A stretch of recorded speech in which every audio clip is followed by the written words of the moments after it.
Welcome back to Good Questions with Cameron Dole.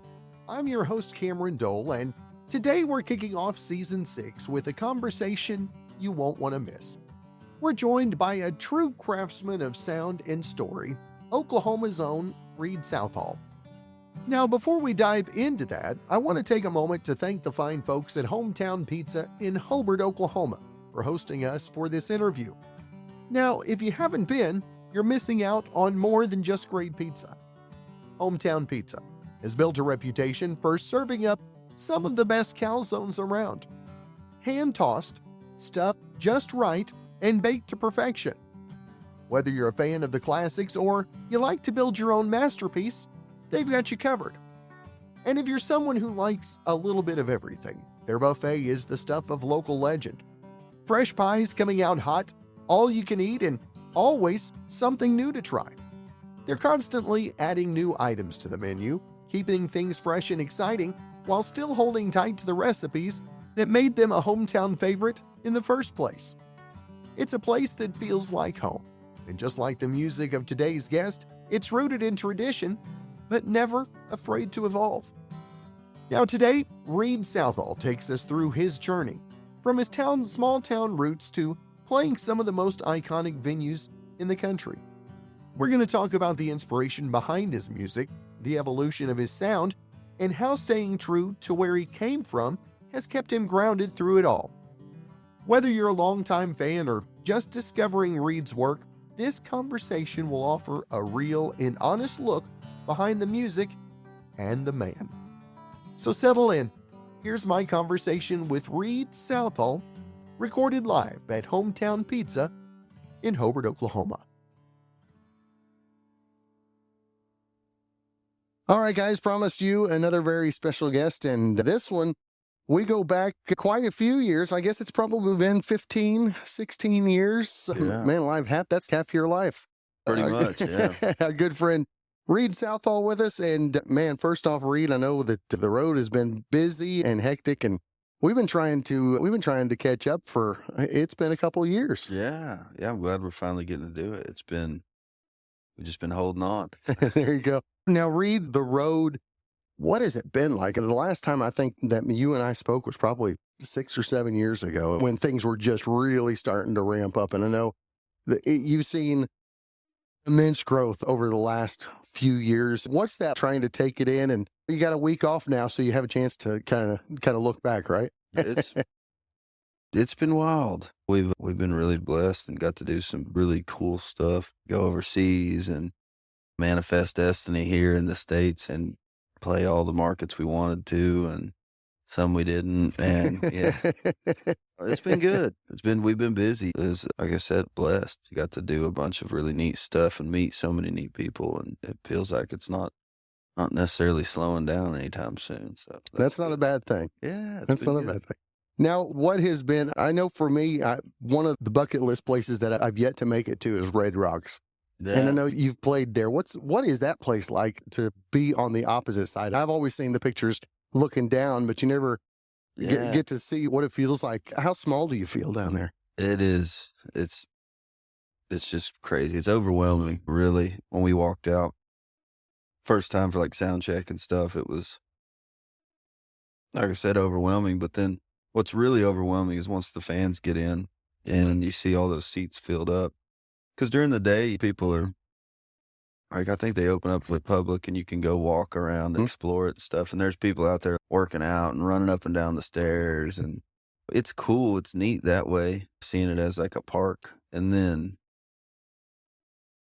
whenever we walked out to play the actual show, it was like I was having to like choke down, I don't know, that lump in my throat. Yeah. It's like, oh, man, just crazy. I don't even know. I don't think words can describe it, really. It was, I think it's probably been my favorite place that we've played just because I don't know. I like to think about the first guy that walked out there and was like, yeah, this is a spot. Because it's the perfect spot. And it's really cool from the other way looking down if you're at the back of the stadium seating or whatever. And you can see Denver behind it, and it's just gorgeous. It's absolutely gorgeous. I don't know that there's a prettier venue. Yeah. We played in San Diego at this place called, I think it's Humphreys on the Bay or something like that. And it was really cool because Uh, it's like the sailboats come up and you're out on the coast and on the West Coast, and it's gorgeous too. But there's something about Red Rocks. mm. That's you're out in nature, but you're also getting to see a rock and roll show. It's something special. Now, you mentioned that seeing a rock and roll show. That's a question and an answer that I get asked so many times whenever I discuss the Reed Southall Band or the Southall Band, whatever, however it is. Where do you fit in? Everywhere? Maybe nowhere, honestly, because I feel like a lot of times it's like the Blackberry Smoke deal. They've got this, I saw on the back of one of their t-shirts that said 2 rock for country and 2 country for rock. And I feel like that's where we're at. A lot of people, it depends on what market you're in. Mhm. And I feel like some people sell it as country music because that's what they're used to selling. Some Mhm. people, they're excited to have more of a rock band because we'll be in a festival and it'll be a country lineup and they'll promote it as, well, this is the rock band of the country lineup. And I don't know. I don't know. I think we're a little bit of both because when I started personally and I put out my first album 10 years ago, it was very much country and it just slowly progressed. I always wanted to do the rock thing. I didn't really, my hands couldn't do it, if that makes sense. Yeah. I'm not that an incredible guitar player or drummer or anything like that. So I think I was capped at what I could do. And yeah, that the rock thing, the rock element just started coming out more and more. And especially once I got the band that I've got now, I've got some great rock and roll guitar players, and my drummer is an old metalhead, so he likes to with the double kick, and he's a heavy drummer. He's really heavy handed, and I'm so used to it. We have somebody fill in or something. He had to go to a funeral or something. We had a fella fill in, and I'm like, man, Barb was really good. You really, Yeah, really learn to appreciate it when they're gone, right? Yeah, and then I'm like, can't tell him. I can't tell him how good he is. Drive the price up, right? Yeah, that's right. Now, you talked about cool places to play. Maybe who has surprised you on as far as an artist that you've been able to, maybe not so much friendship, but somebody that you can lean on, somebody that you've been able to bounce ideas off, little songwriting, or who's had the biggest impact that kind of surprised you? Really, I feel like there's every person you meet, you can learn something from and take something positive from it. But as far as like a surprise goes, we were doing some shows, I think on the East Coast, and we were looking for support. And of course, it's like anybody from around here, they can't afford to go to the Mhm. East Coast for whatever, $500 or something. There's no way. And so we start figuring out, okay, what are our options? Who's already over there? And we landed on this guy named Steven Wilson Jr., and he came out and opened up some shows for us. And we listened to his music a little bit, and it was a little different for what we were used to. And then once he came, it was just him and a steel player, and it was incredible, absolutely incredible. And I remember just being like, wow, this guy is the real deal. And then fast forward a year, I don't know how long that's been, a year and a half. And now we're playing a bunch of festivals where we're supporting Steven Wilson Jr., which is great because I feel like he really needs to get the notoriety because he is a really good songwriter, really great entertainer and guitar player. And I wouldn't necessarily say that we bounced ideas of songs off each other. I think it was just it just surprised me because the same thing with the Glorious Sons, Canadian band. And it was one of those things where up north they had some more fans than we did, and then down south we were doing a little bit better. So we decided to do a co-headline tour, and we would go open for them up there, and they would open for us down here. And man, it was incredible. It was great. And same thing, we listened to some of their music, we're like, yeah, that's cool. And then you see it live, and you see the thing happening before your eyes in front of a live audience, and it's just, it's mind bending and really inspirational. A lot of it because he's a Brett, their lead singer, is really like high energy, and he's a really good entertainer. And I think I was learning a lot from him, just watching him work a crowd. And I don't know, man. And just really the way he writes songs and like the range in which he writes them. And I think I got not stuck in this rut, but like in the same kind of where I was doing the same thing. And I feel like that was watching those guys play was like I don't know, like it broke the ceiling for me. I can do all these different things too. And it's been cool. There's a million different ways to skin a cat, you know? Now you talk about realizing that you can do something, breaking that ceiling for yourself. And growing up in Southwest Oklahoma, I'm an Altus boy myself, and everybody, oh, they're talented, but they'll never make it out. They're always going to come back. What helped you break that ceiling? Helped you break that thought process? Because I know it's driven into all of us. Yeah. I was born and raised around here too, but what helped you get past that? Was it family? Was it faith? What? I think more than anything it was my dad. That was a big part of it. Because I don't know, he was like, said even Jesus had to leave his hometown. Yeah. And like, I don't know, you got to go out and see. I think a big part of it too is I always wondered, because people at home would support you because they know, and they know your family and your grandma and your grandpa and your cousins and whatever else. And I always thought, oh, maybe I don't think I'm that good. I think people are just being friendly because they grew up with me or whatever. And I think that was a question that I had on my mind was like, okay, can I go to North Carolina and play my songs, and will they like them when they have no reason to like them other than if they like them or not? Other than when they hear them, is it good? Do you want to hear it again, kind of thing? And I'd moved out of Southwest Oklahoma as far as like performing and stuff, and we went down to Ardmore and went to El Reno and played around and did some stuff in Stillwater, and I just started picking up. And I was still working in the oil field at the time, and I was getting to the point where I was having to cancel shows because it was like, I got to go to work. It took precedent over this because it was a hobby then.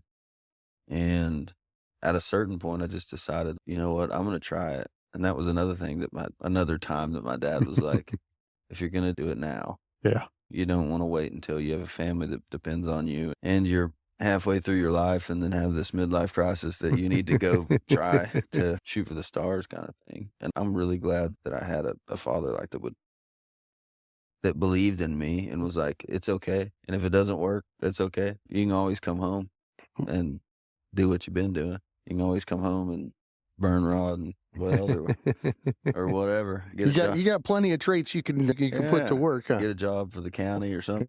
I don't know. Now, which way, what is the sign that you're nearing home? Now, when I was younger and we lived north, so whenever we would come back, we'd come back through either Burns Flat or Hobart, and you'd see those few mountains in the distance, and I'd start, as a young kid, you'd be like, we're close to Grandma's house. Yeah. But for you, what's the first symbol that, hey, we're getting close to home? Oh, man. I think it's right there, right when you get around probably the mountains, but at like Medicine Park, because I'm coming from Oklahoma City most of the time. And it just starts all getting familiar. And then you see Fort Sill and you go down Rogers Lane and it's just all, and then it's like you start speeding up a little bit. You don't worry about getting a ticket or whatever. But I don't know. I'm always really fired up to come home. I enjoy coming home. I enjoy this place and I love it. And I know that people that haven't left here are bummed out 9 times out of 10. They're like, I hate this place. I hate Southwest Oklahoma. I'm ready to get out of here. And I'm really ready to be back here. Yeah. I'm still looking around and trying to figure out how I'm going to get here and what that's going to look like. But I'll be back. I'll be back for sure. It's always in your heart, at least. Yeah. Yeah. What's just, people ask me all the time where my favorite place to tour is. You know, if it's an interview or something, then they'll ask me, where's your favorite place to tour? And I don't know as far as touring, but just to be Oklahoma, and it might not be just Southwest Oklahoma, it's just the entire state. Everybody from here in this place is nice and courteous, and they'll open the door for you and they say thank you and how are you? And then sometimes you get up north or out west or whatever, and people just don't care. You're Yeah. just in their way or they're in yours, and makes the day drag by. And I miss that. I miss that camaraderie of if we're all bored, at least we're all bored together. We're all in this together in the middle of nowhere. So is it hard to keep that mentality when you're out on the road and having to bustle here, there all the time? How hard is it to keep regular Reed at bay, if you will?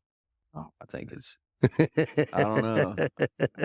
Some days better than others, he Yeah, said. it depends what time of the morning it is. No, I think it's bred into me, a lot of it, and growing up that way. And that's a big reason I want to get back here is I've got a 8-month-old daughter, and I really want her to grow up the way I did and around the people that I grew up around. As far as I'm concerned, it's the best place on earth. And I don't know. I feel like I take it with me. And that's another thing is all the guys that I travel with are from around here. We've got 1 or 2 guys that are from Texas that are on the crew, but they're down home, good old people too. And I think everybody keeps everybody level headed, and you don't let everybody puts their britches on the same way every morning. We hold each other accountable, I would imagine. Now, the latest album, how long is it? The latest album, the latest tour that you got going? I know you're getting ready to pick back up again this weekend. We're actually, right now, we're on a anniversary tour of my first record, and we've been playing it front to back, and it's been really cool to come out and play those songs, because a bunch of people been asking for those songs, and you're like, all right, well, we're touring a new record, and like we're not going to play these 10-year-old songs that were like the first 10 songs I wrote.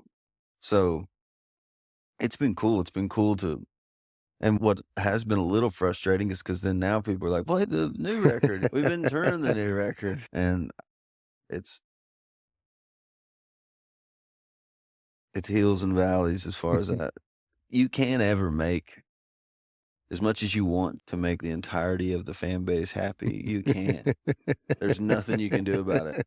And you put out a record and there's half of your fan base that's, I can't wait for new music. I can't wait for new music. And then the other half is, I wish you'd play the old stuff. The old stuff was good. I don't like the new stuff. I don't know what happened to you since last album. I don't know what you're going through, but I don't like it. You just gotta, I don't know. Just gotta, I'm trying to think. Space braining right now. Chad Solons was the one that would say it, but he'd say smile and nod. Just smile and nod. Yeah, that's all you can do. Because it's like we put out a new record. I remember we put out Borrowed Time, the first full band album we put out. And everybody's like, play the Six String Sorrow stuff. We want you to play your first record. And then we put out For the Birds, and then everybody's, play Borrowed Time. We want Borrowed Time. And it just can't win for losing kind of thing. And everybody's always a record behind.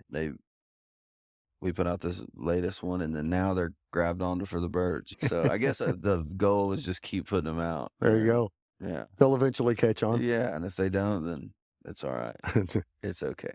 Now, the new album, the new music, the new tour, all of your socials and all that stuff, where's the best place is there a hub that'll take you to all of that stuff? Yeah, really just a website, and it's been under construction. We've been dealing with this and that of trying to get it back to where it should be, but we're on all the socials and stuff, and most of it's Southall official. We're just Southall, Southall. I have to spell it for everybody. Always. That was a big reason we moved. We changed the name to just Southall, because then they'd say, what's your band name? The Reed Southall Band. What? What? The Reed Southall Band. How do you spell that? R-E-E-D. No. R-E-A-D. Southall and then B-A-N-D. And so we're like, if we just do Southall, we'll only have to spell Southall. That's right. Yeah. But I don't know. It's been good. That whole thing was stressful, that changing the band name thing. And we really didn't even change it necessarily. We just took a couple words off. Right. And people were just like, I don't know why we did. We didn't change anything. I didn't fire the band and hire a whole new band, and we're not playing reggae or something. Yeah, Like, he we're got doing, rid of the social media. He didn't like the last social media guy, and that logo. We're out. I'm yeah, out. yeah, I don't know.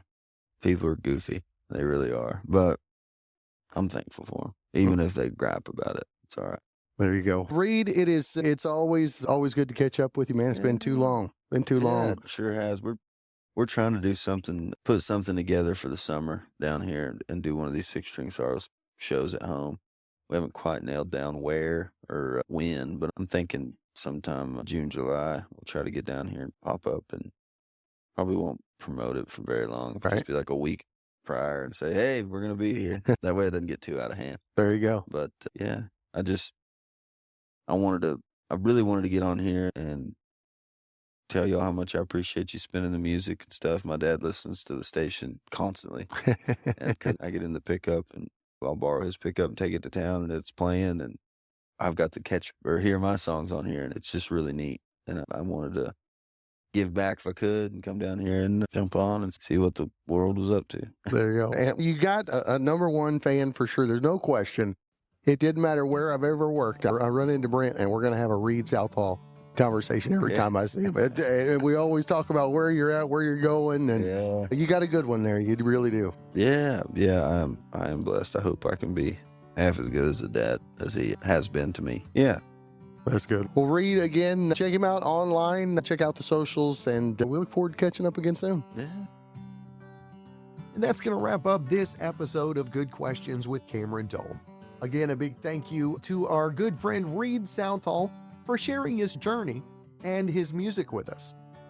And of course, a huge shout out once again to Hometown Pizza in Hobart, Oklahoma for their incredible hospitality. Great conversations always start with great food. And whether you're grabbing a calzone, loading up at the buffet, or trying one of their new menu additions, Hometown Pizza is one of those places that reminds you what community is all about. Now, before we go, I also want to send a special thanks to finger-picking guitar player extraordinaire Brandon Allen, who has been the inspiration and played our intro since day one. His talent and spirit has helped set the tone for every conversation that we've shared here. Now, as always, thanks for tuning in. Be sure to subscribe, leave a review, and share the podcast if you enjoyed today's conversation. We've got plenty more great guests and great stories coming your way this season. Till next time, take care and stay connected, and gonna leave you. Here's Brandon Allen.